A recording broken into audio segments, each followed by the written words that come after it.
I have never in my life gotten so many phone calls. I have to say this, it's very, very sad. In the last 6 months, I cannot tell you how many people have called me that their daughter or their son is dating a non-Jew. Now I'm not talking about the assimilated modern Jew. I'm talking about the Borough Park, Flatbush, Williamsburg, normal Baltimore, Lakewood, normal from homes.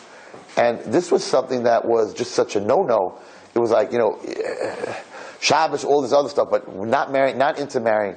Can I tell you how many broken people I've never in 36 years of being in chinuch dealt with so much intermarriage or interdating. I don't know if they're all going to get married, but definitely interdating. And I went out 2 o'clock at night one night to speak to a girl who came home to tell her mother that she's engaged to a guy from a different country.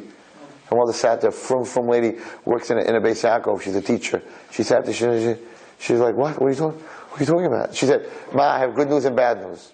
What? Good news is I'm engaged. Her mother was like, oh, mazel tov. No, mazel tov, he's a guy.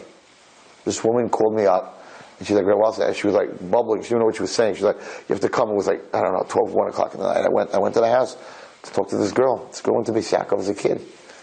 All the way to marry, she's engaged to a guy. So it's at a point right now where the assimilation is now going into the frum world. It never went into the frum world. We were 80% assimilation outside of our little chevra. But now, in the frum world, for a child to come home and tell her mother that and it's the Sephardic world, and it's the Ashkenazic world, and it's the Hasidic world, doesn't make a difference. It doesn't make a difference. So the people that are the Kedusha, the Tahara, we have to work harder. That we should have the schutz, that we shouldn't lose so many kids. It's mamish, it's crazy. And I see that little hole there between the hay and the ches, that little hole is such a big hole.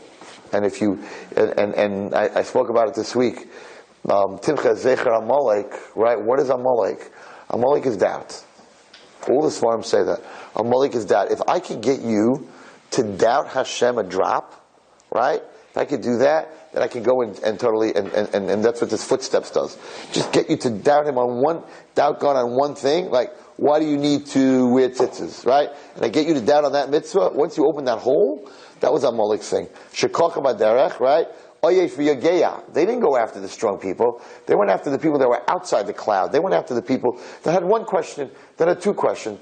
Karcha also means not only I met you, but karcha comes from the word kerach. Just cool you off a little bit. Don't get so excited about Yiddishkeit. To cool the Jew off a little bit. It's not so exciting, it's not so great, it's not as good as you think.